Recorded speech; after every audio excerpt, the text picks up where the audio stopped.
Welcome to the second official episode of Tin Roof Sports. Tonight we're excited to bring you guys the latest in the NBA playoffs, NHL playoffs, MLB, and the offseason of the NFL, with a little insight into some early fantasy football as well. What's going on tonight, Anthony? Not too much. Just watching this Nets and Bucks game. Yeah, right now it's Bucks are dominating. Let's get right into it, man. NHL playoffs. Yeah. Crazy, to be honest. The Montreal Canadiens are definitely an underdog team trying to go the distance. That's definitely exciting to see. Yeah, yesterday's game was the first time in the NHL history, the second longest streak in NHL history that they haven't been in a deficit. They had, I want to say it was 4 total hours of play time between the first two series. They were leading the entire time. And yesterday they lost 4-1. Vegas is just, it's going to be tough for them to beat Vegas. They were dominated, which honestly everyone thought that was going to be the case, but it's a good underdog story so far. I think at this point, it's just for any team that's playing. Like, for instance, if Atlanta Hawks in the NBA were to win this round, I don't think they'd be able to make it the next round. And that's the same thing with Montreal. I think they're just too deep into the playoffs.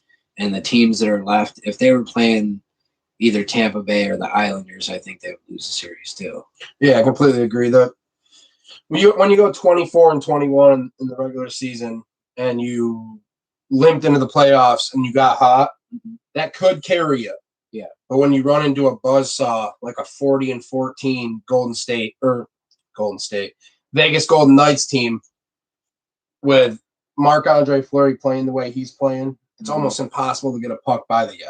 Yeah. And in hockey, having the best goalie on the ice that day, it's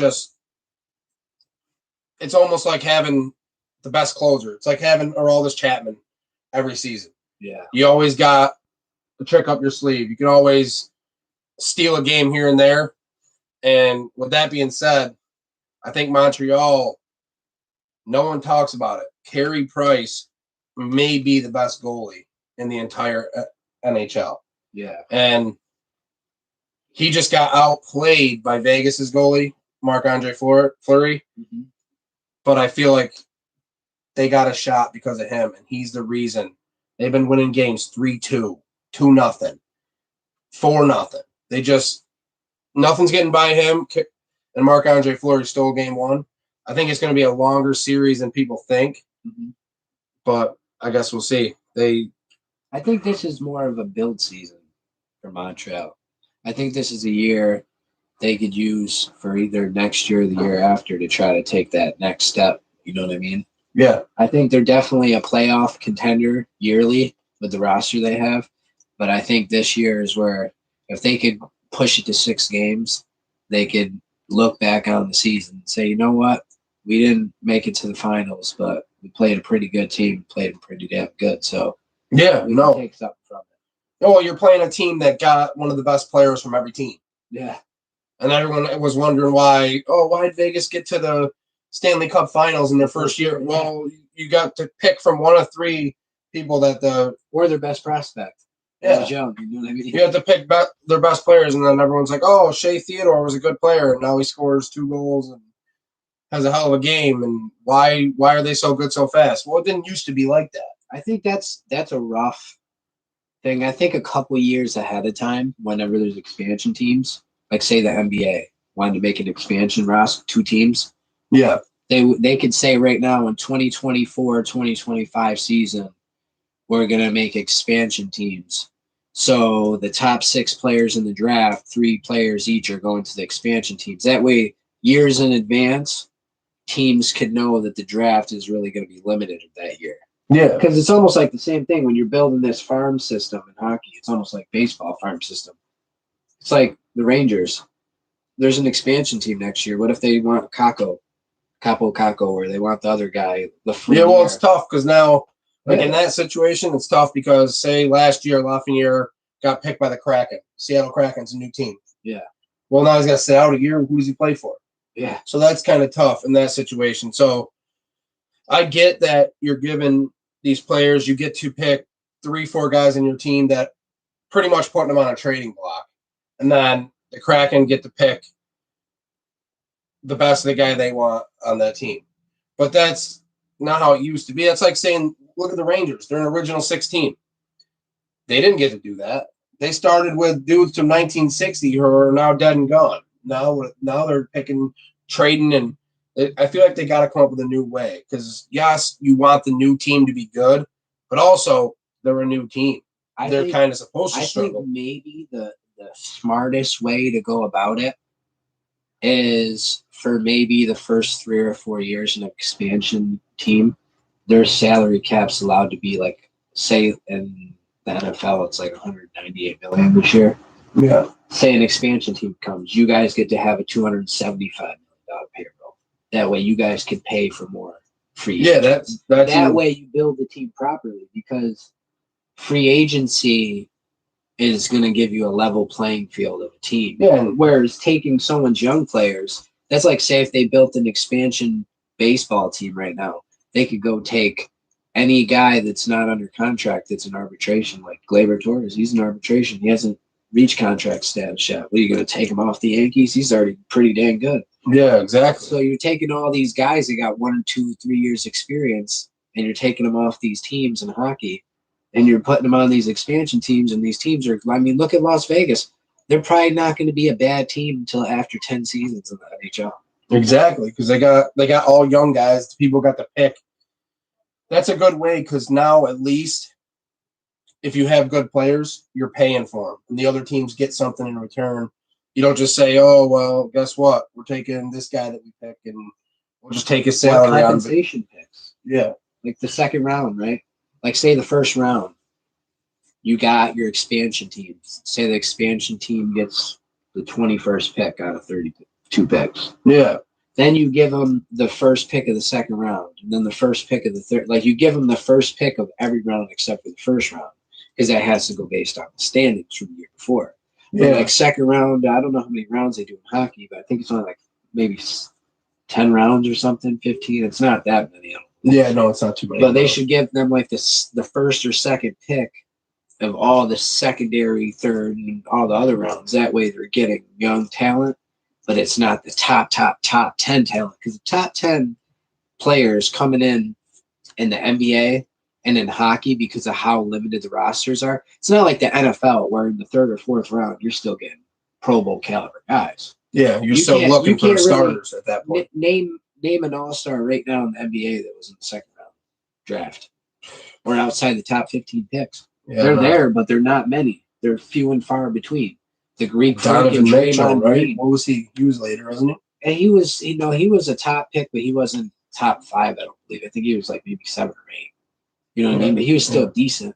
Exactly. But outside of the top 10 or 15 guys in the NBA draft or the NHL draft, you're not expecting much of an impact. Like maybe your top 10 or 15 guys in hockey, baseball, and basketball, are they really going to either be a starter or having a big time role position and helping your team win? Yeah, here you there. Let's move on to the Islanders Tampa Bay series. What do you think of that one so far? I like Tampa Bay, but I'm kind of glad that the Islanders won game 1, because I think that makes it a better series going forward. For sure. It's always good to win the first game and let the team that's better know that you can win. You know what I mean? It doesn't mean you'll win the series, but to be able to beat them, and I believe it was on the road, right? Tampa Bay was home team, yeah. Yeah, so they went on the road, so that's always a good thing to come do right off the bat. What's crazy about that game, I want to say it was a 1-goal game late. They may have got an empty netter. I could be wrong there. I want to say it was 2-1 game, maybe 3-2. Andrei Vasilevsky, the goalie for Tampa Bay, gave up the softest goal I've ever seen in a playoff game. Just a wrist shot from the point, no screen, nothing. He just didn't get down. Puck went right between his legs. Yeah. They ended up losing by 1 goal. That's the difference in the playoffs. Yeah. And with that being said, last year, same exact series. It's the first time, I want to say, in 16 or 17 years when it was the Detroit Red Wings and the Colorado Avalanche. Yeah, They had Steve Yzerman. Seemed like they played each other every year. Almost, right? Back in when we were just little kids, 96, 97. Yeah, back then, and they were just doing it out every year. They had Patrick Waugh goal for the Avalanche. They had Steve Yzerman, even an older they had Brendan Shanahan on them. Yeah, they had an old Brett Hall. I remember seeing the Avalanche basically, if not in the Stanley Cup, in the conference finals, like every year until I was like. And it was an all-out war every single time. Yeah, it was the best hockey I've ever watched. They were similar to Ottawa and Pittsburgh, except for Ottawa and Pittsburgh don't seem to always play each other though. Yeah, that was. It's like those two teams are in this generation. It just seems like they just don't ever play each other for some reason. As good as Ovechkin and Sidney Crosby are, it's just like they never play each other. Oh, you're talking about the Capitals. Oh yeah, the Capitals. Yeah. No, yeah, they are definitely, they play each other like right now. You would never be surprised if they met in championship. Yeah, just like back then. It just happened to be they were just much better than everybody else. Mm-hmm. Now competition's caught up, so it's a little different. Mm-hmm. But like that's what I was saying is the difference in like last year. My point is the Islanders played Tampa Bay last year. Tampa Bay's the defending champion. That was a 3-1 series, got to a 3-2, and Tampa Bay won in overtime to go on and win the Stanley Cup. Anything could happen. What if the Islanders won that? Now it's Game 7. So they weren't too far behind last year. So to come in and say they couldn't win. I think if they go up 2-0, they have a chance. But because now they won 2 on the road, and now it's huge. And I think that makes it a 7-game series. And anytime it's a 7-game series, it's either teams. I just think that if Tampa Bay comes out and wins Game 2 and then goes on to win Game 3, it's going to be almost impossible for the Islanders to beat them. They're that good. They're really talented. To me, it's not a must-win for Tampa Bay tonight, but it's as close of a must-win Game 2 as you can get. For the simple fact that to go down 2-0, both losses at home, now you're going to a New York Islanders arena, full fans now with Cuomo lifting the ban today. So now you go in 2 days, full stacked arena, down up 2-0, and then to pull a win out there, it would give you momentum, but I just don't see how that would happen. They play what 2-2, 1-1-1, or they play 2-2, 1-1-1. So if they go up 2-0, the Islanders, all they really have to do is win one of the 2 games at home, Game 3 or 4, and they're really in the driver's seat. Yeah, you just got to win one at home if you win both on the road. Because you're coming back home for Game 6. Yeah, and then you just got to figure, no matter what, I don't care what sport it is, there's nothing like a New York crowd in the playoffs when it matters. I mean, think about Yankee Stadium in Madison Square Garden. There's nowhere else you'd rather play. You know what I'm saying? Exactly. So you just got to figure, it's the Islanders, and they play where? Long Island, I think? No, they just moved. They've now. But that's like the Barclays, is it? Maybe. I think it is Barclays. But look at Brooklyn. Brooklyn's not the Knicks or the Yankees, but they still, when that crowd gets behind them, you know what I mean? Magical things happen. I know it's like a cliche thing because they always talk about, New York fans being, the biggest fans in the world, but it really is true because there's so many people. It's not even just the passion. When you go, just think about athletes or famous people in general. You could think of a whole lot of them that you would never really even think about. But there's a lot of people that come from New York. Yeah, they're big. That people really like Michael Jordan, for instance. You know what I mean? He was born there. Yeah, Biggie and Tupac, the 2 greatest musicians of all time. They said East Coast versus West Coast. No, it's East versus East, really. Exactly. One guy just decided to move over there. Yeah. You know what I mean? So a lot of great athletes, a lot of great movie stars, a lot of singers. Well, think about this. When everyone writes a song, what city do they write about? New York. That's what I'm saying. And when you think about it, when people from other countries think about America, one of the 3 first things that they think about probably is the Statue of Liberty and the whole city of New York, like the whole view of New York. Like that resonates everywhere, like Madison Square Garden or Times Square. I'm at Yeah. the whole Times Square view, like where that V is in Times Square. There's like a V with two roads. Like that view is seen everywhere across the world. So It's seen right in front of us right now. yeah, and I'm telling you right now, there's just something about the energy when it comes to sports or music or something like a big concert or a big boxing match or a big playoff series for sports. When New York fans are there, there's just like energy. Exactly. Exactly. You know? So, prediction: do you think Tampa Bay comes and pulls it off, or do you think I the still Islanders? think Tampa Bay wins in 6. I just think they're going to win it all. I went with them at the beginning of the playoffs. They're still in it, so I can't just. I mean, I love. Don't get me wrong. If they don't pull it off, I would love for the Islanders to win just because they're a New York team. Yeah, I think this series goes 7 games. I think Tampa Bay wins tonight, close game, and I think they split both home and home. And I think it's just everyone wins at. Obviously, it can't be everyone wins at home, but I think they split each one on the road and home, and then I think Game 6 is. I think it's going to Game 7, and I think Vasilevsky's got a rebound tonight for sure because that was a bad goal, real bad. It cost them the game because they're down 1-0. They would have won that. It would have been. It was a bad goal. I was sitting home in bed like, wow, I've never seen a professional goalie, have that bad of a play. Yeah. But I think it's going to be Golden Knights, Tampa Bay, and that's a tough series. I don't know who wins that series. Speed versus speed. Speaking of Golden Knights, their ex-coach is the Rangers coach. How do you feel about that? Let them go mid-season. I don't know what the deal. I never really looked into it too far on why exact reasons he got let go, but he did take him to the championship first year. Yeah. No matter how good your talent is in any sport, to take a coach, to take a team, especially a team of players that have zero chemistry. Yeah, a first-year team, a first-year franchise, a first-year everything, a new stadium, new fans. I think he was a good coach, but because of how good they were off the rip, I think the expectations outweighed what he could deliver. They overperformed, kind of like the Knicks this year. And I think the expectation was we're going to be in the championship every year now. If we can make it our first year, why not our second, third, fourth year? So I think when the second or third year is when he got fired, I think when that happened, I think it was the third year, halfway through year 3. Yeah. I think after missing the playoffs and then having like a little over 500 record his third year, I think they felt like, we should have made more strides at least. Exactly. And we're basically a borderline playoff team. That's not good enough. That's exactly how I feel. I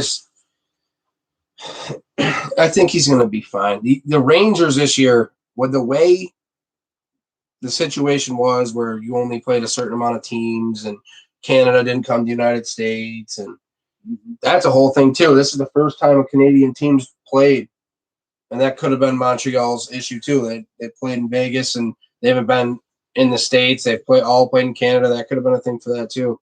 But the way they had the standings this year, where you only played this amount of teams, and the Rangers in 3 other divisions would have made the playoffs. Well, you know what? Not to mention the competitive balance in hockey is probably the best of the 4 main sports. Exactly. It's like some years football and baseball, you get a lot of, switches with teams. Basketball, you pretty much get the same teams every year. Wherever the stars are is wherever the championship's going to be. The top 10 teams in the NBA are pretty much the top 10 teams every year. You know what I mean? Like the Jazz were maybe like a borderline top 10 team last year, and now they're the best team, but they were always decent. But with hockey, I mean, you get the Rangers who missed the playoffs this year by a few games. I was thinking like 3 or 4 games. The next year they could finish second and third. It's not surprising because the new coach, young players taking that next step. Exactly.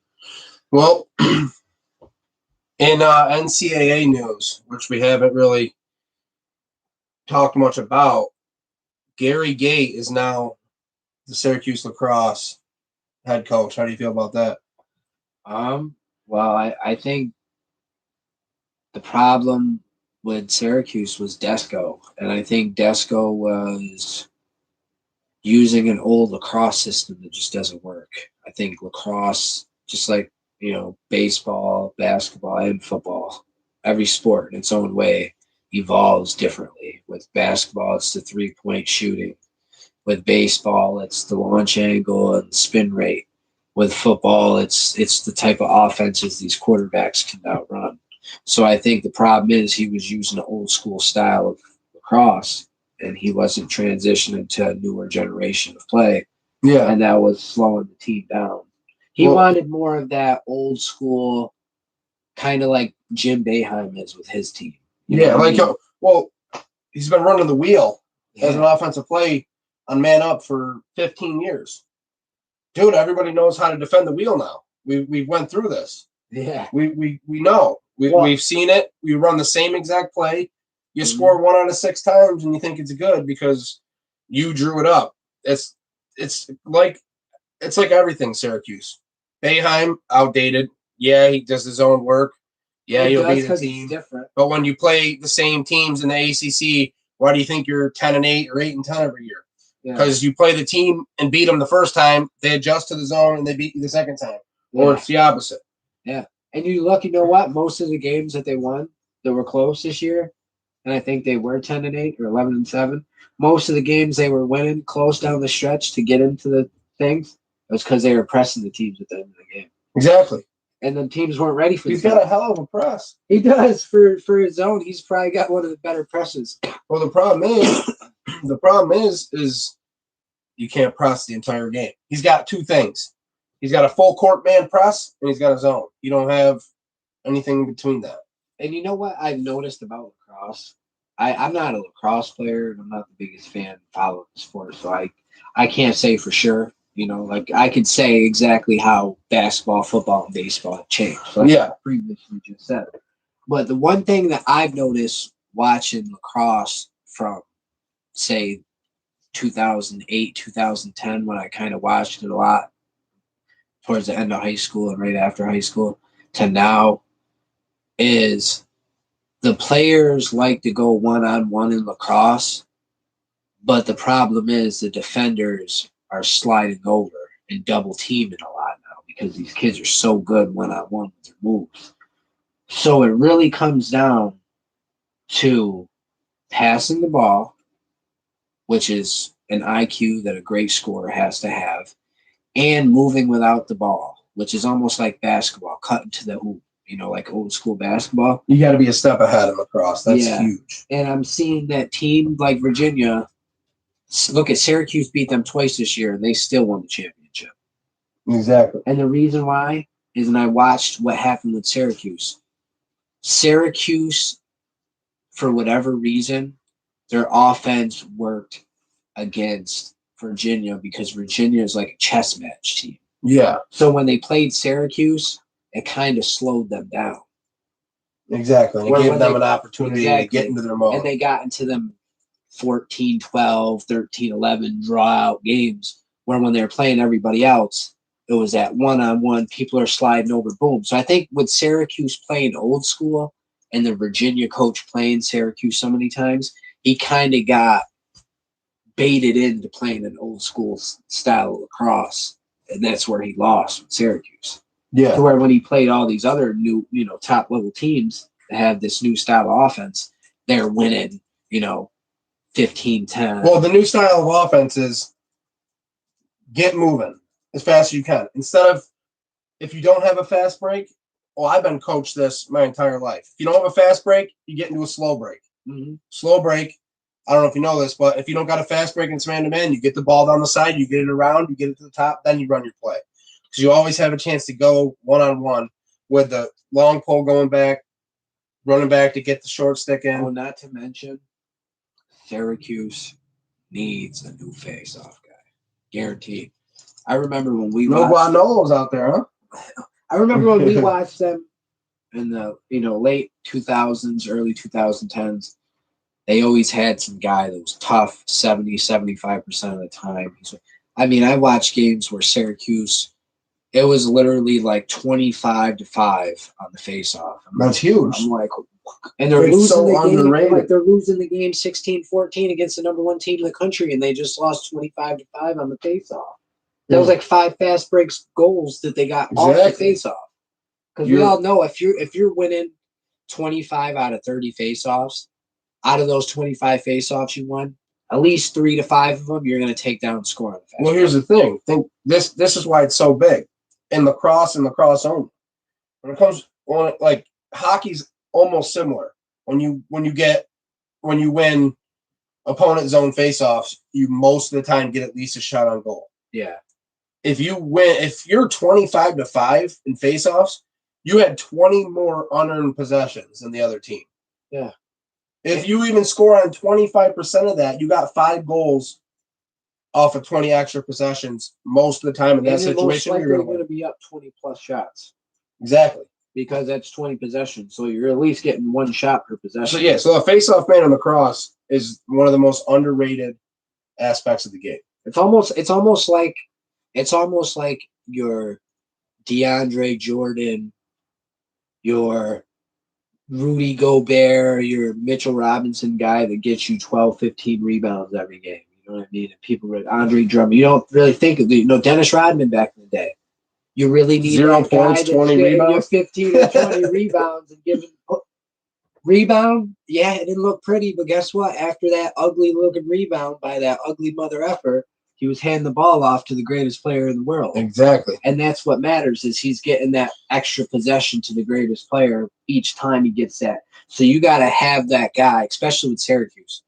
When it comes to attacking midfielders, not to mention having the best goalie in the country, Syracuse had enough offense to beat any team in the country. They beat the championship team twice. Exactly. The problem is they didn't have the person to get the ball to those guys. You know what I mean? With Syracuse this year, I don't think it was a talent problem. I think it was a leadership problem.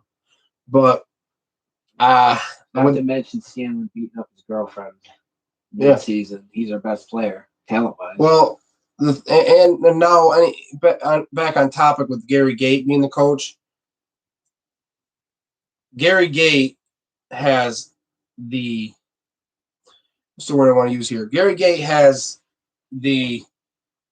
everybody behind him, not only at Syracuse, but all the lacrosse. And he has all of the lacrosse world in the palm of his hand. Yeah. Gait Brothers Lacrosse started lacrosse. It's almost like Michael Jordan stepping into a room with basketball. Like everyone in that room that's either smart about knowledge of basketball or great with the skill of playing basketball is instantly below him. Exactly. When you think of lacrosse, you think of Gait. Yeah. That's just a word. And I think the closest guys to ever come to him were the Powell brothers. Exactly. You know what I mean? I watched the one highlight when they were showing him being the coach of Syracuse, and the dude literally jumped from behind the goal and scored around the goal. He wrapped his stick around and it was scored. Unheard of at the time. And I was just like, I couldn't even imagine the most athletic, fast, good players now trying something like that. Like I remember watching Mike Lavelle, and then right before him, Mikey Powell.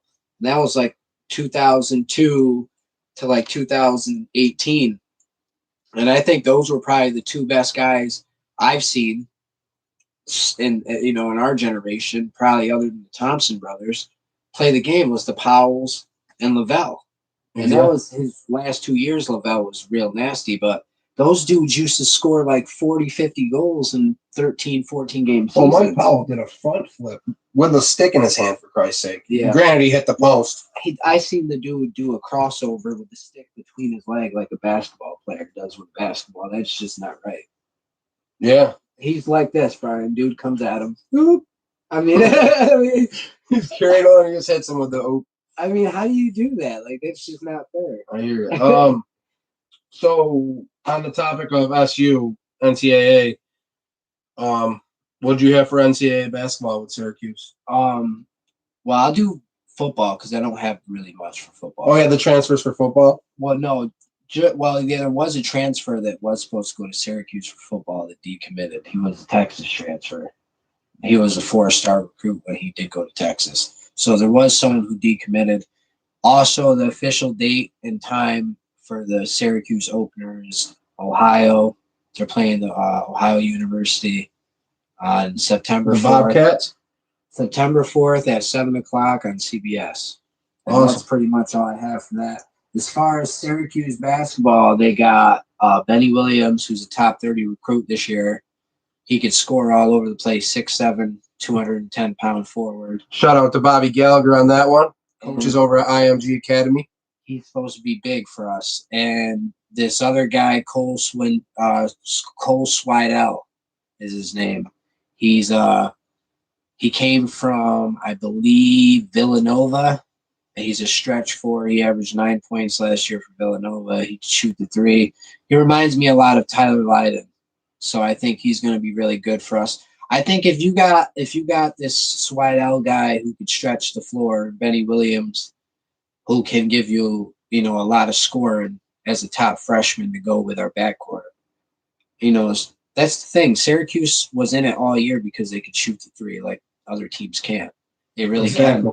They just, I think between Guerrier and Elijah Hughes, those guys are very erratic at times. And I think it's going to be good that they're not on the team this year.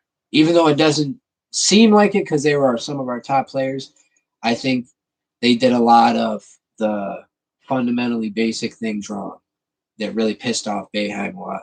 And I think this Benny Williams kid he's a top legit guy. I think he's got control of his game. He kind of reminds me of who's that guy that came to Syracuse after Mello from Oak Hill Academy. He went to the league after 1 year with Syracuse. He came Dante Green. He reminds me of Dante Green, his scoring stuff. Or Chris Joseph when Chris Joseph was Chris Joseph. This is what you should expect. I'm right-handed Chris Joseph. Yeah, this Benny Williams guy is legit. Like I expect him to get 12 to 15 points off the rip. Athletic, play defense. And this other guy, Swidell, he's taken over Dolezaj's position. So, and then you can't forget Jimmy Boeheim transferred this year too. Jimmy Boeheim was killing it for Cornell.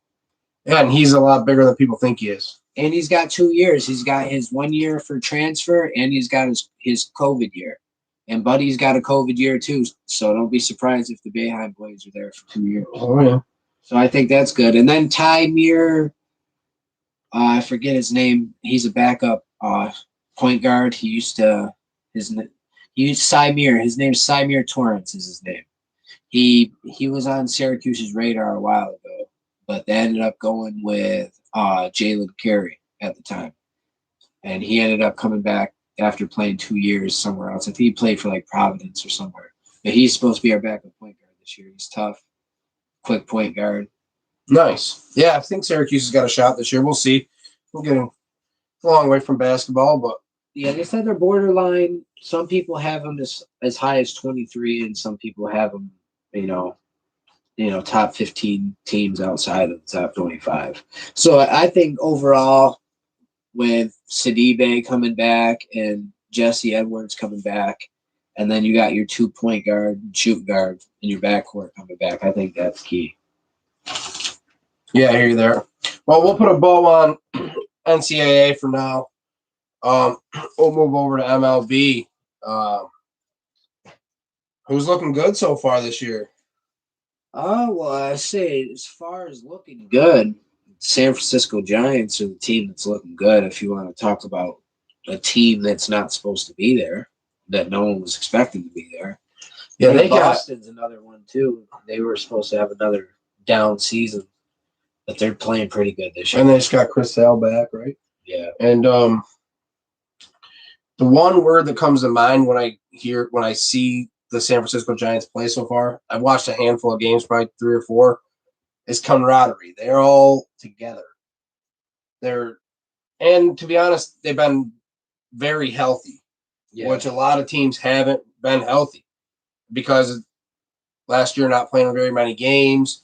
Now you're getting back into a full 162-game season. People didn't really take care of their body that much. You know what? For some odd reason, man, we need to take some time right now to shout out to the NFL players because in the last 5 years, I've seen the most softest basketball and baseball players in the history of the sport. And in the sport where guys are literally killing each other on Sunday, you don't see too many guys faking injuries in football. So I definitely could say I respect football players. As far as these baseball players though getting hurt all the time, I don't know. I don't understand it. Well, like Luis Severino, yeah, it looked bad, but not him personally. Like this guy's like, oh, I tweaked a finger at batting practice. I got to miss 3 games. I stubbed my toe getting out of the shower. Up, that's a 10-day DL. Yeah. I just saw a guy the other day take a hockey puck to the teeth, get 3 stitches put in his mouth, get back in the game, and score a goal in overtime to win it. Ronnie Lott. Let's talk about him. Dude cut his finger off in the Super Bowl. It was either go get the helmet removed at the hospital or cut the finger off and finish the game. Exactly. I cut the finger off. Cut that son of a bitch off and let's go. That's just how it is.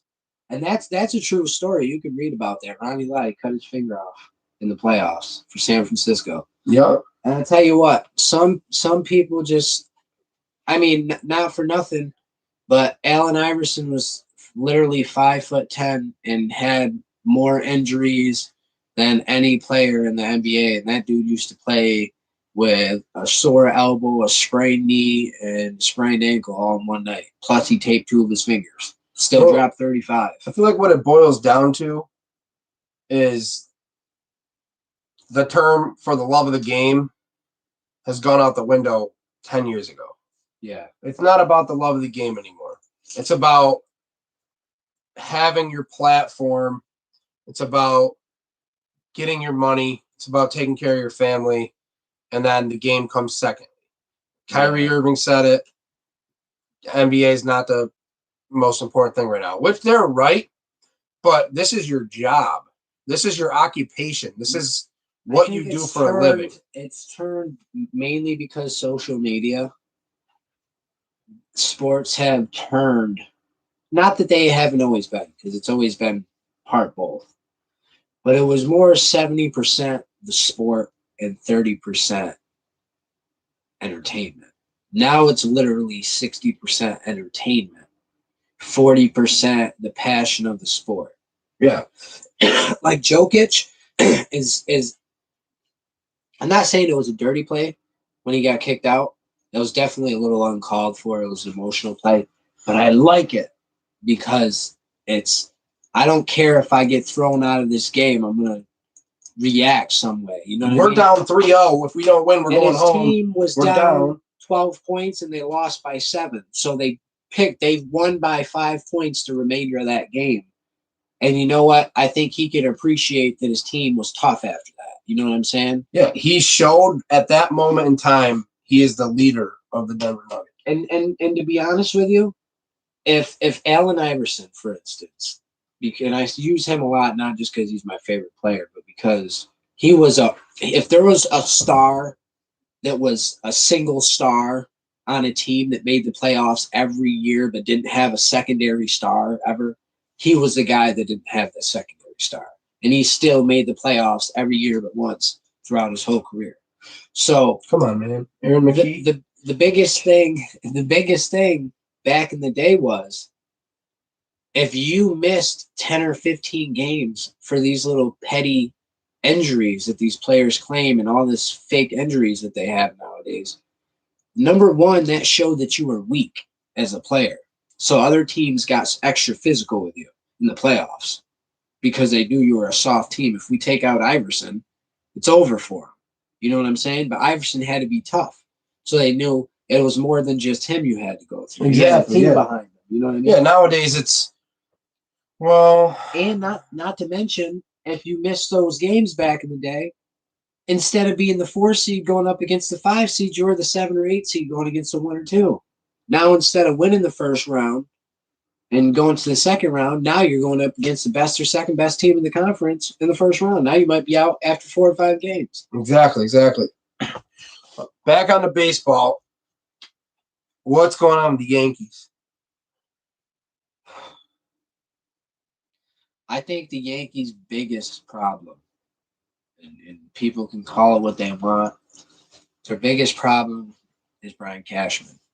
Brian Cashman has put one championship team together. I know he came in 98, but 98, the Yankees were already together for 96 and 97. They were one of the best teams in baseball. That core was already there. The only core team he ever built a championship around was the 2009 Yankees.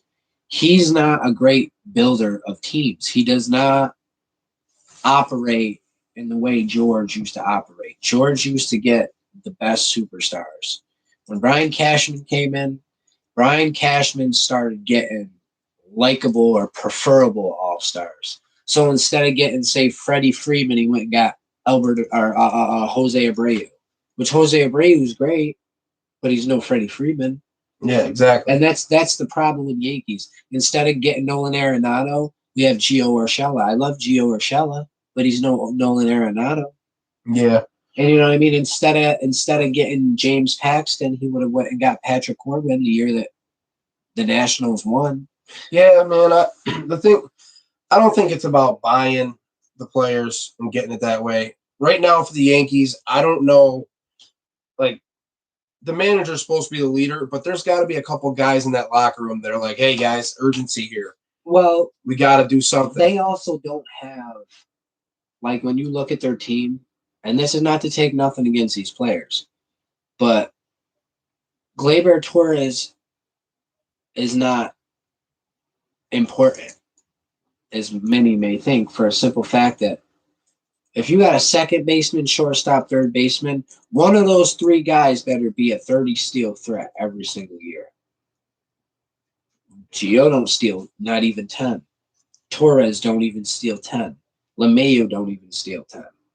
Yeah, the only guy you don't even have anybody because then you got Luke Gardner's the oldest player on the team that actually has some speed, and Frazier. I'm the only two that will remotely challenge. I mean, Aaron Judge is 6'7", and he's our best base stealer right now. Yeah. I mean, that's a problem, and they need more lefty hitters. They need guys that can run bases and steal bases, okay? And they need lefty hitters. Aaron Hicks is out right now, right? Oh, he's done for the year. He had surgery. That's the thing is, I thought he was a very valuable player just because he could hit, switch hitting, and he's got a powerful arm. And not to mention, he might not be a great base stealer. He's a guy that can get you 10 or 15, but he runs the bases. The Yankees have 50-something outs on the base pass this year. They had like 70-something in 2019 total. So you just got to figure they've already almost have the same outs on the bases as they did in the whole season 2 years ago. Last year was a COVID year, so you can't really count. Well, if we're looking at the San Francisco Giants and the New York Yankees, the only difference, I don't see a difference in talent. I mean, the Yankees probably even got better talent. Yeah. I don't see a difference anywhere but in the old saying, hard work beats talent when talent don't work hard. And the fact that the Giants are doing the little extra things, getting together. I don't know if the Yankees are doing that, but it doesn't seem like it. It seems like they're not taking care of their bodies in the offseason. They're always injured. They're not. And you know what? I feel not that they aren't good enough to win right now, but I think the Yankees are 2 years away from being a championship team. And the reason why I say that is because next year they'll have money to spend and they could bring in more speed and lefty hitters and then bring some youth. You know what I'm saying? Bring more youth into the team. They're in like that Dallas Cowboys mode where they're just going to be like an 8 to 10 win team every year. They're going to tease you and then they're going to break your heart right at the fucking head, you know? I hear it. Just how I feel where they're at. You know, I guess the good thing to look at is they got 90-something games to play, so they got, 60% of the season still to play. But, I mean, we're almost halfway through the season. We're only a game over 500. Yeah, it's baseball, though. I mean, Cole so far, he's and Kluber, was he on the IL? But he'll be back. Since he's been out, they were on a tear when he was playing. They were getting like, what were they? 10 out of 15? They're 4-11 their last 15 games. They were 10 out of 12 at one point. Yeah, and Kluber, what do you have? Did he get a no-hitter? He had a no-hitter, and then he came back and pitched 6 innings, 1 run. Yeah. So he had 15 straight innings. He only gave up a run. Exactly. And then you had Cole, who pitched twice in that stretch. It was good. They literally had almost 3 times in a row, every guy pitched without giving up 3 runs, any pitcher. And they all pitched 5 or more innings. Exactly. 5 innings is half the game. You know, if you get 5 out of your last guy or your last 2 guys, that's okay. You can live with that. Exactly. Like right now, it's 5-5. They're hitting tonight and giving up runs. But start off the game tonight, Montgomery walks the first 3 batters. Yeah. Gave up only 1 run in that inning, but, I mean, you can't walk your first 3 batters. Then the 4th guy, you throw 2 straight balls to him to start the game. Yeah, this Brooklyn game's not looking too good for Brooklyn, man. 59-43 at the half. Tell you what, as far as baseball goes, though, just to stay on topic, I think the Yankees, if they're going to win this year, they have to trade. And the guys that are on the radar that will be traded this year, not saying the Yankees are getting them, but Trevor Story is getting traded, and Max Scherzer will be getting traded. Them are the 2 guys to be looking out for. I'll tell you what, any of the top 5 or 6 teams in baseball takes a crack at one of those guys. It could be the difference between making the playoffs and winning the World Series, especially with Max Scherzer. What do you think of this Chris Gittins guy? He's too old. Is he? He's in the lineup. Well, I mean, he could be the Luke Voigt, Mike Talkman type guys. You know what I mean? He's 27. Yeah. First base is a weird position. Speaking of first base, the Yankees got this guy that plays catcher and first base, Austin Wells. You might want to look that guy up. He's a future first base for us, probably. He's someone. He's a lefty. He hits for power, average, walks a lot. Oswald Peraza is another guy to keep an eye on. And then when this guy says when the Yankees prospect, listen to him. He told me about 7 years ago that Gleyber Torres was going to be the next guy. He's up here smashing it, killing it. So I think a guy really to look out for, though, everyone knows about is Dominguez. He's going to be a problem. He's going to be super good. Ken Waldichuk, though, is a left-handed pitcher. Get this. He's pitched 30 innings, 7 starts in the minor leagues. The dude has not given up a run yet. He's got 58 strikeouts in like 31 innings. That's crazy. Yeah. And he's given up 13 walks to 12 hits. He's got more walks than hits. So that just shows how unhittable the guy really is. Yeah, that's crazy. That's when you walk more guys, and his whip's under 1. Yeah, so you his can't whip's beat that. under 1, and he's still like you can't hit the guy. He's a lefty, pitches 98, and he's got a nasty slurve.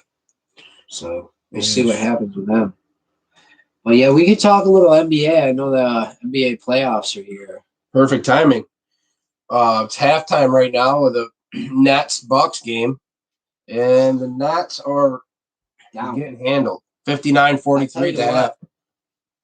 Not for nothing, but I thought it was going to be a 6-game series with a healthy big 3. Yeah, now with one guy out, it's a 7-game series at best. With both guys out, Milwaukee probably wins in 6. Well, you got Brook Lopez out here hitting 30-footers in the first half. So, dude, he could never hit a 3 to save his life. Now look at him. Bing. Perfect 4.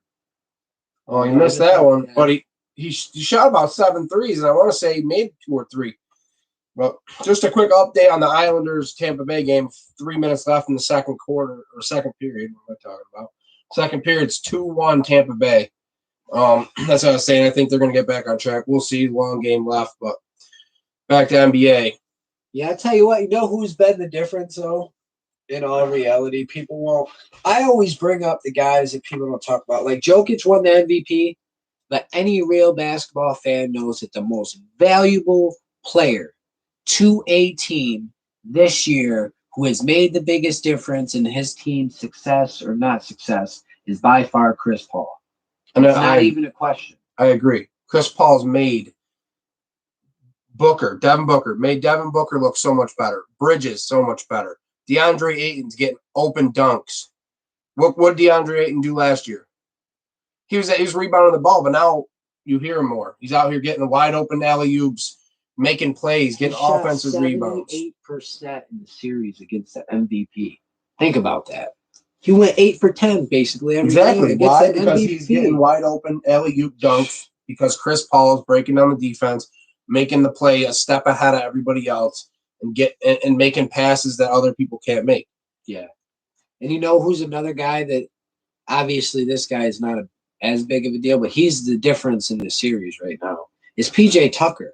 If you watch this guy's been in Kevin Durant's face. And you're talking about the Milwaukee series. Okay. Yeah, Milwaukee. Yeah, he just got traded there right after the All-Star break. PJ Tucker got traded to Milwaukee. And this dude. You want to talk about thick boy season? Dude, woo. PJ Tucker is, if you watch, like he got so up to Kevin Durant's face. And that's what you gotta love about some of these guys. You could just read his lips. And they're joking about them that they almost kissed and stuff. It was funny, but PJ Tucker's like, I wish you would. Like you could just read his lips, like basically letting Kevin Durant know, like, you're the greatest scorer in the world. I'm the toughest badass on this court right now. You know what I mean? And that's how you beat finesse players like Kyrie, James Harden. You gotta get in their head. You get in their face. Patrick Beverley did it to KD all the time. You get up in them. I mean, you might take a foul. Look at Jordan and LeBron's biggest problem their first 5-6 years in the league. What was it? The head, the mental game. Exactly. Once they master that mental game, especially Jordan, because he did it in a different way. But not to take nothing from LeBron. LeBron really, people could say he got his jump shot better and this, that. No, LeBron James learned how to take the voices out of his head and just let his talent and his he learned to let the haters hate. Yeah. And then it's good to have them. I mean, right there says it best. Mamba mentality. Learn to love the hate, embrace it, enjoy it. You earned it. Everyone's entitled to their opinion, and everyone should have one about you. Haters are a good problem to have. Nobody hates the good ones, they hate the great ones. Exactly. And that's so true. And that's basically what happened with Michael Jordan and with LeBron James, is they both had a weakness. See, Kobe, he was already trying to become the next Michael, so he had that mental aspect of his game at a young age. That was the greatest. That was the greatness of Kobe. The story, Jordan's mentality at a young age, like when Michael Jordan was speaking to Kobe Bryant on the phone when he was speaking at the when they had the whole thing at the Staples Center. Michael Jordan spoke about Kobe and how Kobe called him to ask him advice about his daughter and what he was doing at 11 years old or 10 years old.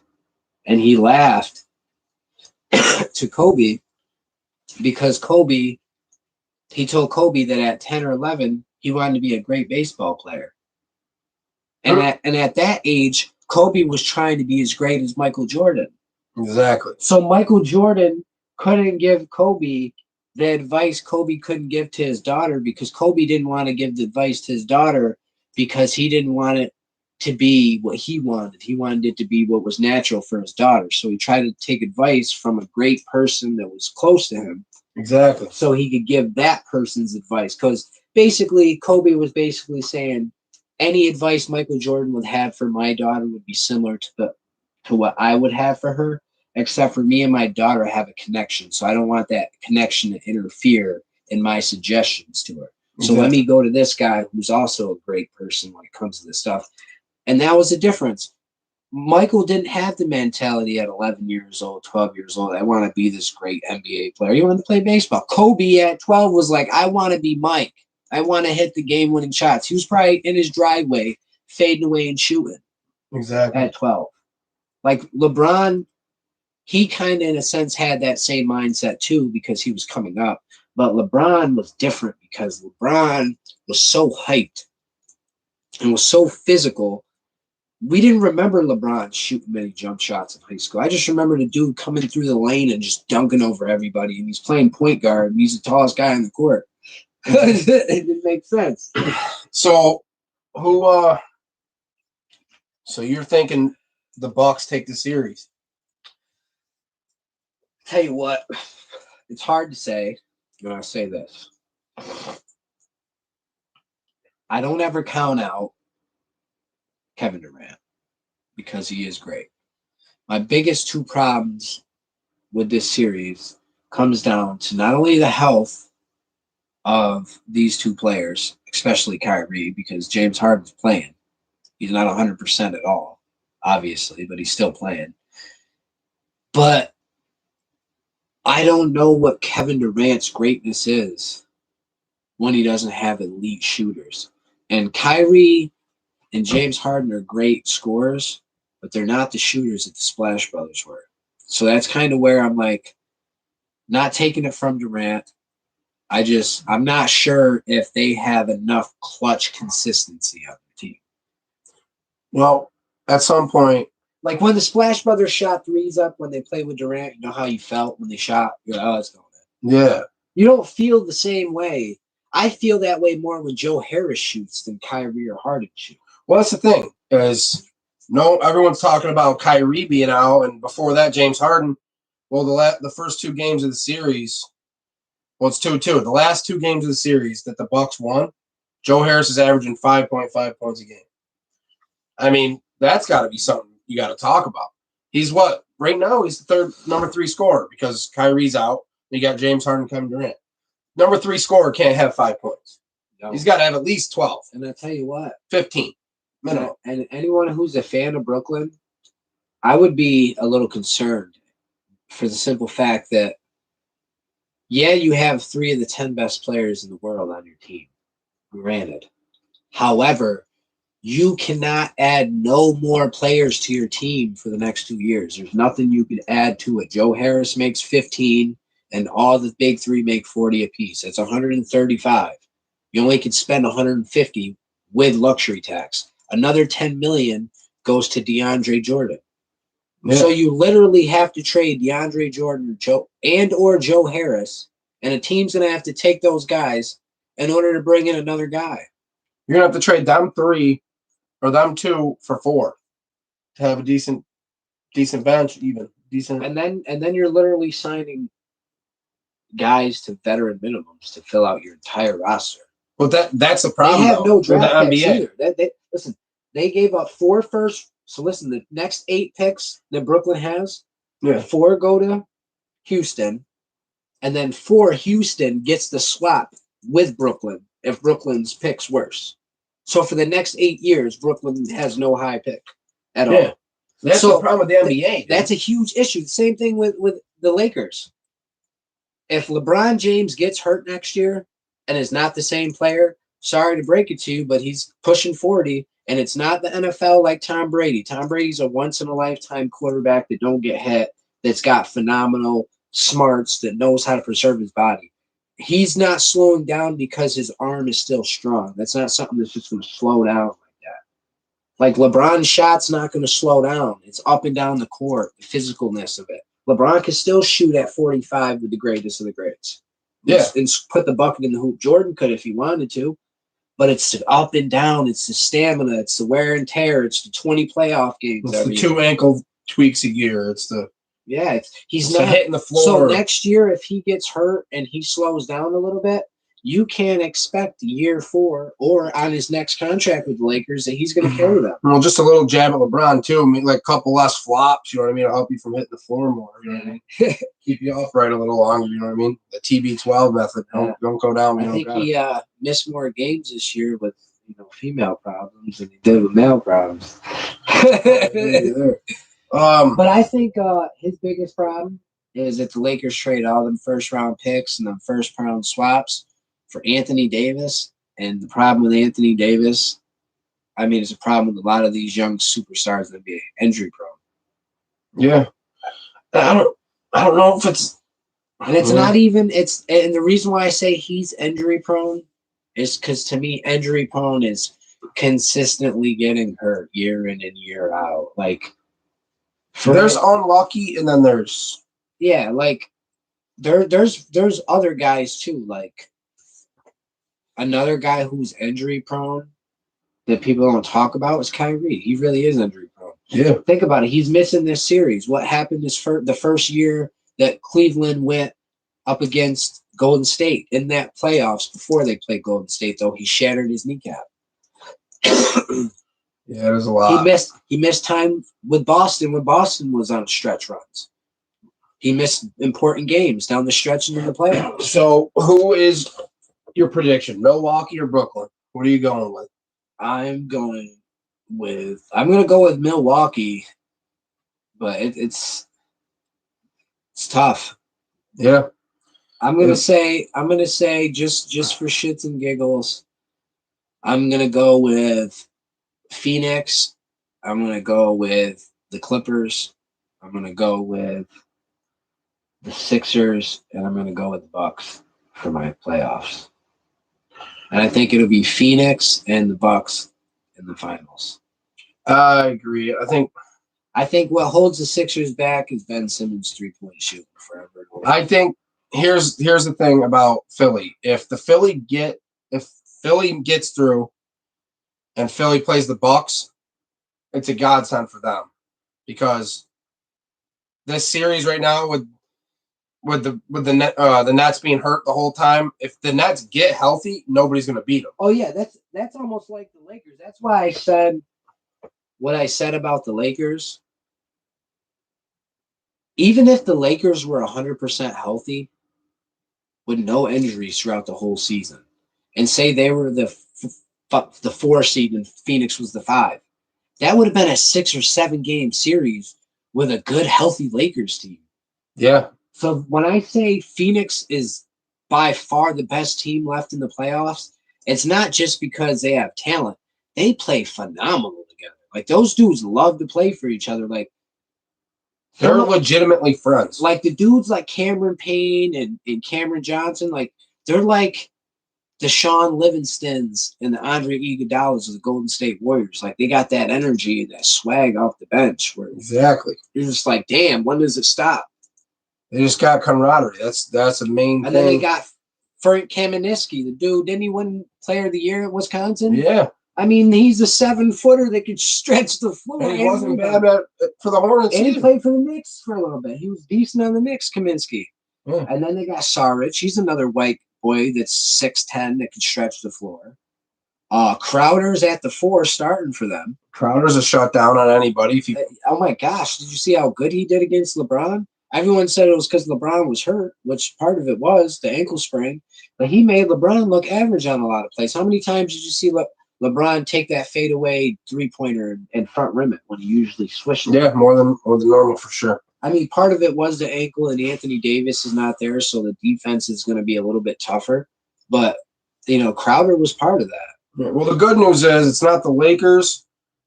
What was it? Lakers or LeBron, Steph Curry, and someone else. There's 4 teams that it hasn't been in like 12 years. They've all been in the championship, and this year it's finally. I think it's the Spurs, LeBron, and Warriors were the team that were in the last 12 championships. No, it was no Steph Curry, no LeBron James, and there was someone else. But either way, it's this year.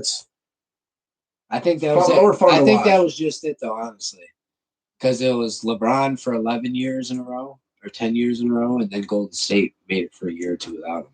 Because I remember last year was the Lakers, right? Mm-hmm. And no, you're right. This year is the first year because the year before that, the Golden State lost to the Toronto and Kawhi.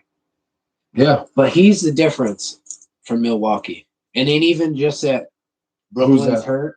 PJ Tucker? No, 21, Drew Holiday. He is the difference. He's like a cheap bootleg version of Damian Lillard.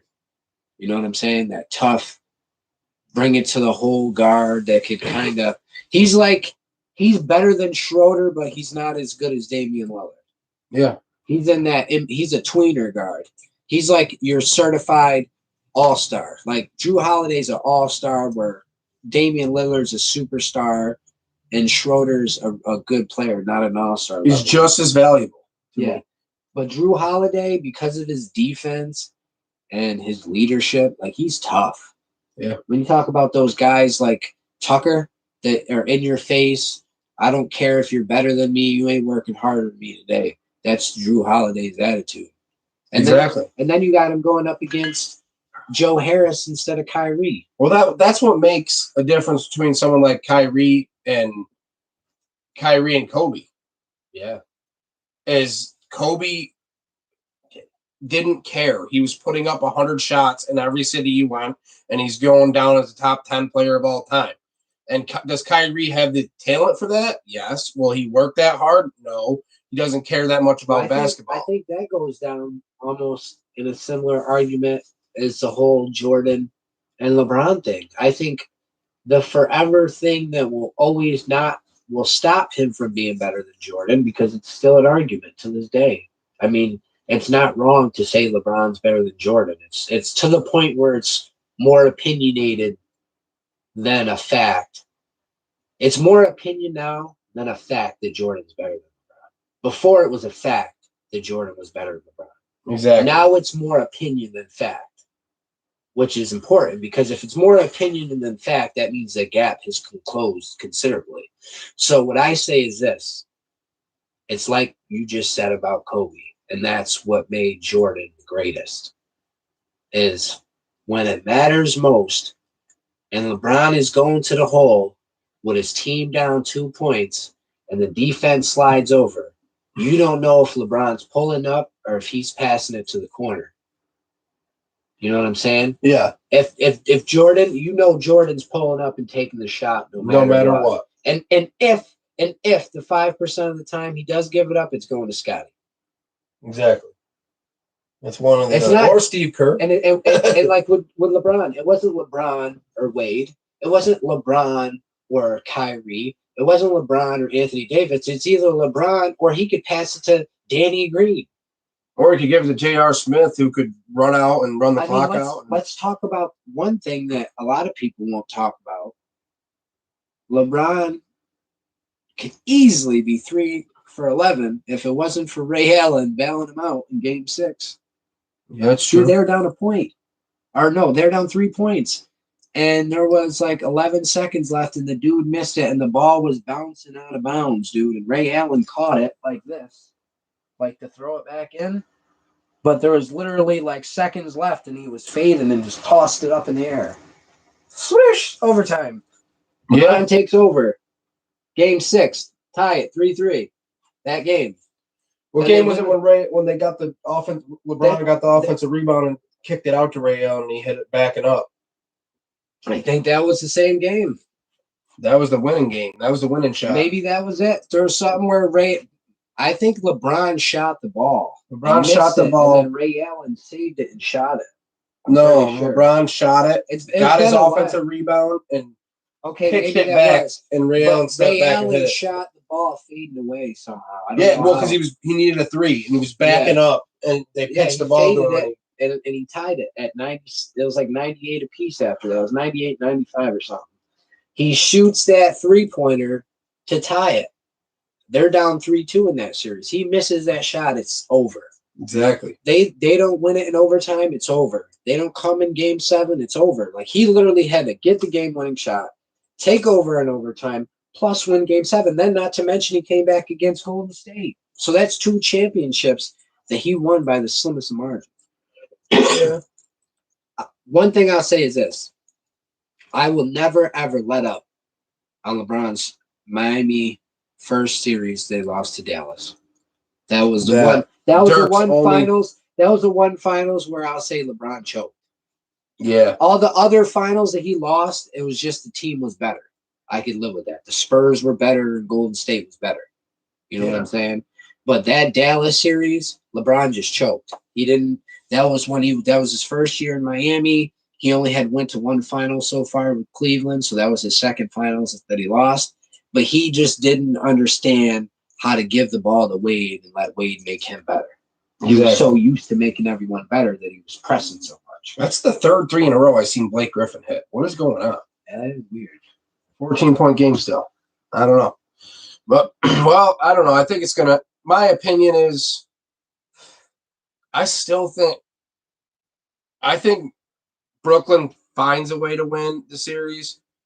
But if they don't, I could see Philly making it. I really could. If Philly plays the Bucks, I think Philly wins the series. Well, Philly hasn't looked too good in this series against my Atlanta. The reason why I say that is because Atlanta is not a great defensive team, and Philly hasn't got physical enough. Well, with in the second half of the season, with the new coach for Atlanta, Atlanta's had a much better defense. They had a real good defense against the Knicks. Yeah, they were in your face, and they've been in the face of Philly. So they've changed something to have a little bit better defense, and that's really what they needed. Yeah, they could score with anybody. They have to step up defense and have that momentum. All defense is most of the time is effort. Yeah, when you have effort and you put that stamina in, you get after people. That's all it really is. You're a professional basketball player. You know how to play defense. That's like this. We could all agree on this. This is how you could tell it doesn't matter what it is. Defense is purely effort. Alex Caruso and Russell Westbrook. Here's the difference. This is effort, and this is defense. Russell Westbrook is bigger, he's faster, and he is stronger, and he is quicker than Caruso, but he's not a better defender. Explain it. And he's got the IQ of the game. There's nothing. He puts offense first. The will to want to. He puts triple doubles ahead of defensive field goal percentage. That's all. They say Kawhi Leonard's the claw. It's not that just he's the claw. It is that he's the claw, but it's because he's constantly throwing that claw in to tip balls and get rebounds, and he's constantly throwing his arm up to tip balls on defense. That's why he's the claw, because he has something, and he's just throwing it in the way. He's not doing nothing spectacular. He's just throwing the ball. He's just literally throwing his hand in the air, and the ball's tipping off his hand. Exactly. He literally has his hand down 6 inches or not up at all. That's a pass. So the difference between a 2-on-1 fast break like that right there, tipping the ball. What a block. Let's go. The difference between that is a layup. Exactly. And that's 2 points one way and 2 points other. That's a 4-point swing. 11-point game with the ball. Brooklyn's coming back at home court. That's the only thing about Milwaukee that they don't got going for them. Not that they don't have shooters, but a lot of their shooters can be real streaky at times. Just like Philly. Philly's got shooters, but they're streaky ones. I agree. Double team, KD. Like Atlanta. Cashed. 8-point game. Atlanta from A to Z has the best shooting team probably outside of Phoenix. Them are the two teams in the playoffs right Bogdanovich, Trae Young, Hunter can hit the three. Gallinari. What is it? Fuentes? Herder. Herder. They got Herder. They have John Collins that can shoot them. The only one that don't shoot them is Capella, really. Yeah, and he's waiting for the ball with his eyes like Lou this. Williams shoots them. Waiting for the ball to come off the rim to dunk it on your face. Lou Williams shoots them all day. Yeah. Phoenix. Same thing. Same thing with Phoenix. Chris Paul shoot him. Bridges is definitely shooting him, and Booker. Crowder could hit him.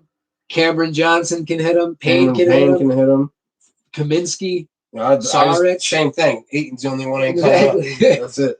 And if it's 3 to 5 seconds left, he's probably got a better chance than Ben Simmons. Yeah, even Dwight Howard can shoot. No, Dwight Howard had 39 threes this year. I'm like, what? I read that. He probably definitely had way more than Ben Simmons. Dwight Howard. Ben Simmons has 0 professional threes still. I don't get it. How? It was minus 10,000 the other day for him to hit a three. He was 0 for 17 last season. First of all, the sick part of that is you're a point guard. You only shot 17 threes for the whole year.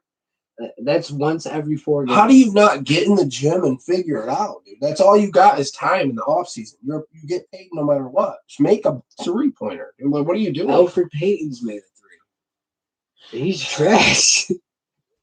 Dude, I can promise you one thing. If I was in the NBA, I'd have a 3. Put it this way. Put it this way. 100%. You would never think this, right? But you could bet your life on it. You could bet your life on it. Taco Fall will make a 3 before Ben Simmons. That's what I'm trying to say. Dude, I would make Marjanovic. What's his name? The 7'5" Boban. on Boban Bogdanovic. No, it's Boban Marjanovic or something like Yeah. that. Some weird stuff. But yeah, he's on Dallas. He's 7'5" with big Shrek ears like this. Yeah, He's gonna make a three if he hasn't already. Even Shaq hit one. Gobert will hit one. Taco Fall's gonna hit one. How is the point guard on a Ben team Simmons. trying to go to the championship?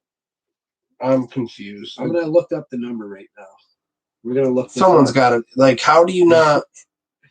How does the coach not say, "Hey, buddy, I'm gonna sit here for the rest of the night until you make 1-3 in practice"? How you can't accidentally make one? You can't throw it up 1 out of 17. No, Just accident. they said he would go 4 or 5 out of 10 in the gym. Still, I'm lying. He's hit some threes. Finally, 5 Ever? He's to 5. I think they're all this year. Yeah, they are. All of them were this year. What's his percentage from 3? He was 5, so he's 30%. So he was 5 for 18. 30%? No, 30%'s 5 out of 15. Well, 6 out of 20 would be 30%. So it's like 5 out of 18 this year. Yeah, that's. So my question is, you're hitting 30%. Oh no, he was 3 out of 10. Last year he was 2 for 7, 0 for 6, 0 for 11. He's 5 for 34 in his career. Yeah, but my point is why are you not? You're 3 for 10. Take more. You're 3 for 10. That's not bad. That's great in baseball. So he's got 5 threes. Let's just take this into account, okay? And I was kind of freestyling with Dwight Howard. I'm not sure how many threes he has, but he's got more. Yeah, there's. What do we got right now? We got a 8-point game with 4:40 in the third. Let's just put it this way. Ben Simmons made 3 this year. Dwight Howard made 5 for 20. Dwight Howard's got 14 threes made in his career. He's got 9 more than Simmons. See, right there, guys. No one saw that on the screen, but that's the difference right there. Now he gives up a 3. He would have. Kevin Durant didn't run to the corner for that ball. Guess who ran to the corner? The guy way up here and almost still got it. Kevin Durant runs that ball. He fumbles it out of bounds. Maybe. But that's the one thing that you're always going to get out of stars. I think the only 2 stars. I mean, LeBron usually don't give up much neither. He puts his head down a little maybe sometimes. But in a game, I think the only stars you're really going to see outside of LeBron go all out and hustle all the time are the Claw and Jimmy Butler. Yeah. Pretty much everybody in the NBA has times where they take plays off. Exactly. That's just the NBA. Guys are like, right there, Durant's like, am I going to go chase that and get banged up right now? What's a 10-point game? 8. But, all right. Well, that's what we got for the NBA. What a game going on right now. To finish out the show, we're going to talk a little bit. I know it's early, but everybody gets a little excited about fantasy football coming up. Everyone thinks August, fantasy football drafts. We're midway through June, boys. We're almost there. And in a couple weeks here, I'm going to come up with my top 300 players of the season. And then after that, I'll break it down into positions. I might post a strategy, a draft strategy for anybody following the show. This is going to be one of the deepest drafts this year, too. Yeah, and I'm gonna post a draft strategy. We'll call it Tin Room Sports Fantasy Draft Strategy. I like to go about it a little different than a lot of people do. Which doing the show and letting everybody in my fantasy drafts know exactly what I'm going to do kind of hurts me. So I'll probably get last in every draft this year because nobody will let me get players like every other time, and they know who I'm going to pick. But this year. Blake Griffin's down. Sorry. But who's next? I got a couple players that I think are going to go from mid-round picks to top 10 picks.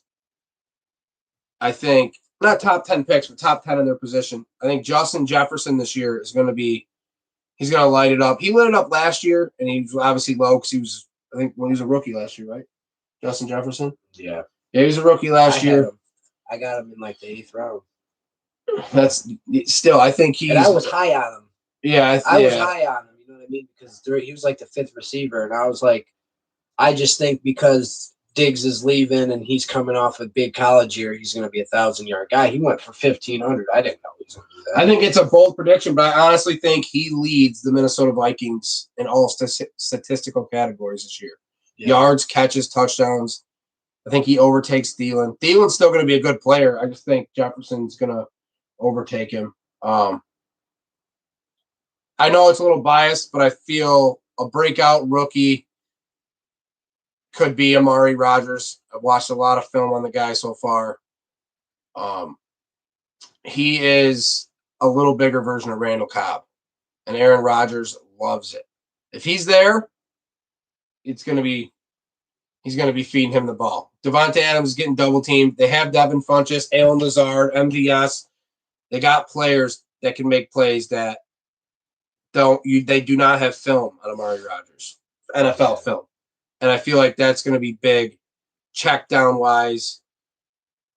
Getting Aaron Jones in routes to where now you got to vacate a linebacker. Now the third wide receiver can get right in there. So I feel Amari Rodgers he should be a top 10 round pick. He won't be. I don't think he's going to be in the top 10. He might not even get drafted at all. Yeah. I don't think he probably won't get drafted. Yeah, he probably won't get drafted just because he's probably like maybe 10 or 15th receiver just in rookies getting drafted. So, you know what I mean? You got to figure the top 40, he might be in the top 50 receivers this year, if that. He's like pushing it just because most rookies ain't going to be in the top 30. You know what I mean? Yeah. So that's definitely, if depending on how you feel about him as a specific person, you know what I mean? He's someone definitely could be a steal. Who do you got? I know we didn't do it. It's just kind of spur of the moment thing, but we're just trying to talk a little bit about it. I do got some guys. I didn't really do a whole lot of people that there's some people I think this year are going to step up. But what I did find in my little small time of looking up some fantasy projections from like ESPN this year, the receiving, do not go after wide receivers heavy in the beginning of your draft this year. Never. That would be my suggestion. And more so this year because of this. This is 4 guys that you could get from 20th receiver on this year. Number 20 fantasy receiver this year, Michael Thomas, New Orleans Saints. Number 22 receiver in fantasy this year, Terry McLaurin, Washington Redskins.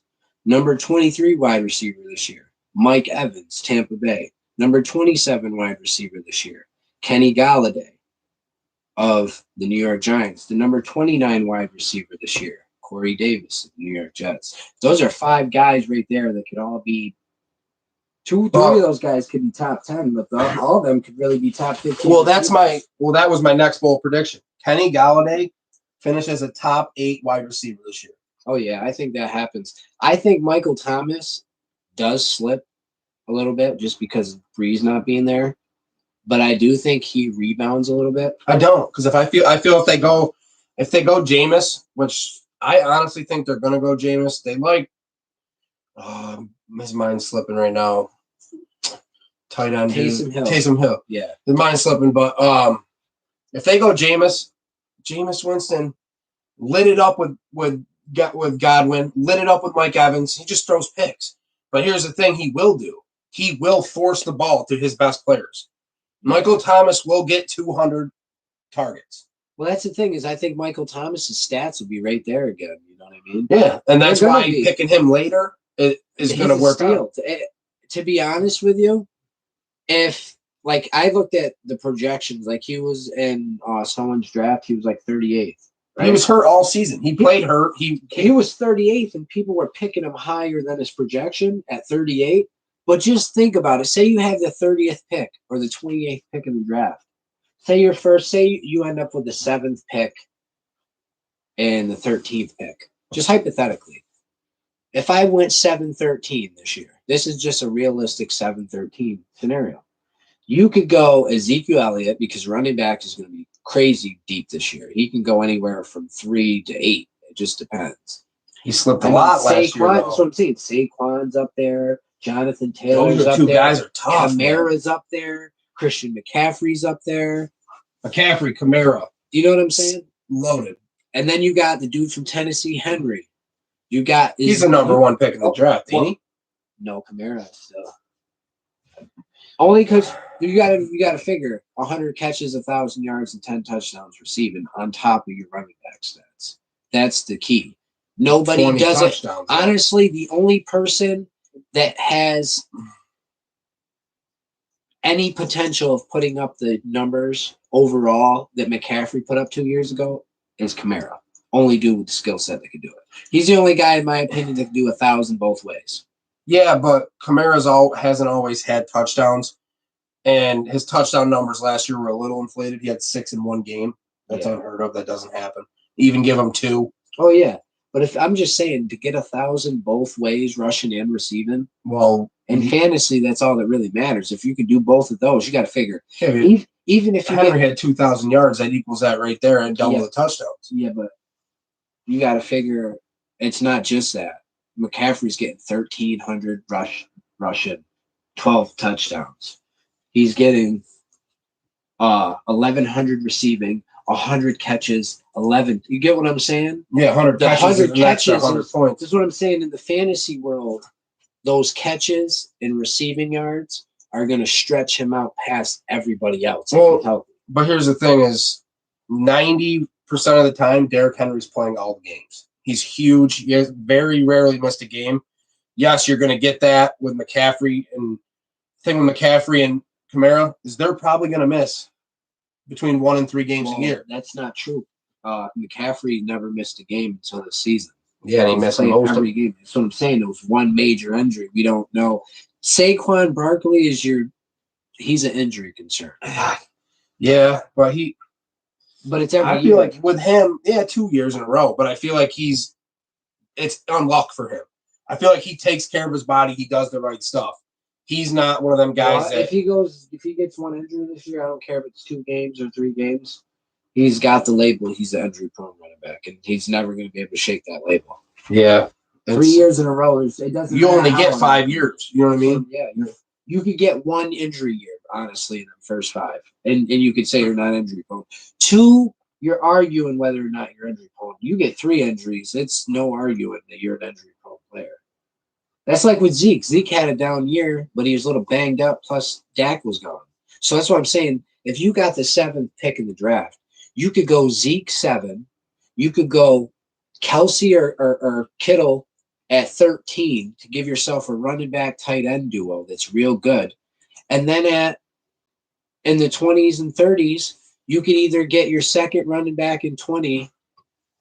You know what I'm saying? Like, say, I mean, who's a decent running back out there that could be? I mean, Josh Jacobs. Josh Jacobs. He was ranked. We're forgetting about Dalvin Cook. He was 51. Yeah. And this one, Dalvin Cook was number 2. What's his name on the Titans? Derrick Henry. He was like 4th or 5th on the. Yeah, until he had 1,900 last year. Yeah. Well, I think Dalvin Cook and McCaffrey have the highest upside. I feel like that's where if you have the 7th between the 6th and the 10th pick this year, no, 7th and the 10th, there's only 2 wide receivers that you could possibly draft: DeAndre Hopkins and Devontae Adams, and that's with knowing Aaron Rodgers was there. They had Hopkins at like 18. Diggs too. Then it was Diggs. One of them too. I think Hopkins was 3rd or 4th though. Completely honestly, I haven't even looked at any of the rankings. I'll be real with you, man. I would hate to be stuck with Devontae Adams or DeAndre Hopkins as my first-round pick. Not even because of how good they are, dude. Because it's getting one of those running backs is so important. It ain't even about the receivers not liking them. Well, I just would hate to have to spend my first-round pick no matter how good the receiver is on a receiver. Yeah, but if the top 6 picks are all running backs, and now you're getting into, do you take Josh Jacobs or Devontae Adams? Well, that's a little different. Josh Jacobs, they don't even have in the top 20 this year. Only because he's hurt, but he's a good running back. All right, so let's take it this way. Zeke Elliott, Saquon Barkley, Dalvin Cook, Henry, Kamara, McCaffrey, top and six. Taylor, and they have Jonathan Taylor. All right, so say you're the 8th pick, and all 7 of them go. Who's your next running back over that you're going to take over Devontae Adams? If I'm stuck in that situation, That's tough. But and then really, not knowing if Aaron's going to be there, it really is tough for the simple fact that you got to look at it this way. Do you go Aaron Jones? That's the same. That's like the same with Josh Jacobs. Him and Aaron Jones are really in the same boat. They're both good, but they're more players that had years than who they are. He's had 2 good years in a row, though. Aaron Jones out of his 3 seasons. I mean, it's his 4th year. He's had 2 good years. He had one with a lot of touchdowns, and he's had 2,000 Josh yards. Jacobs had back-to-back 1,000-yard years. So I mean, it's just tough because it's not that those guys aren't good.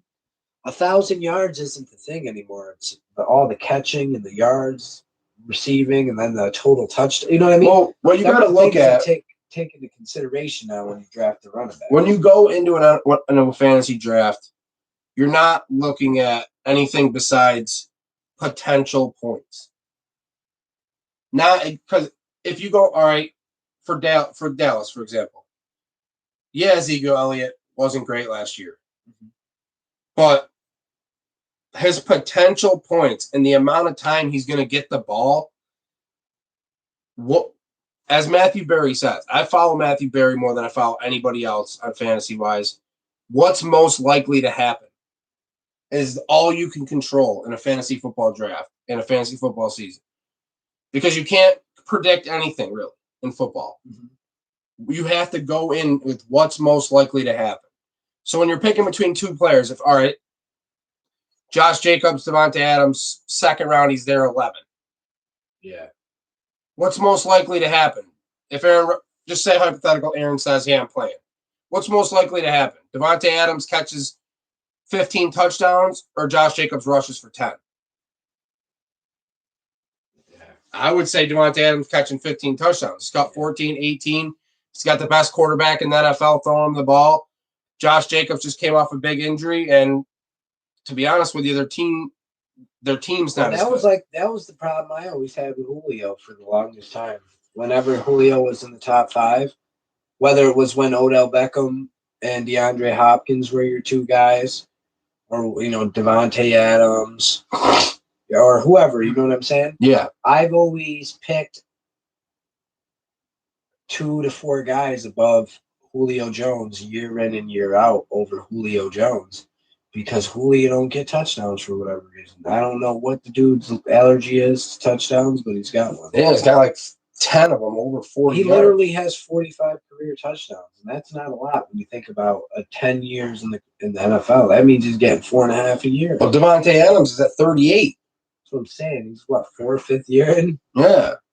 Yeah, it's and not that's even not be to at take 60. It's not to take nothing from Julio, but might even be more. But if you look at Julio, I think he's had like 8 touchdowns or 9 touchdowns, and that's his highest. Damn, Brooklyn's on fire. We got 87-91 with 10 to go. Devontae Adams has 62 touchdowns. Now look at Julio Jones. I think he's got 45. That's an insane stat. He's got 60. But when you look at his years, almost every year he's getting a lot of years he got less than 5. Several years, 3, 2, 4. He's been in the league. He's played 10 seasons. And Devontae Adams has played 7, and he has 2 more touchdowns. He's played 3 less NFL years, and he has 2 more touchdowns than one of the greats. And you can't. And this is the thing too. Matt Ryan is not your.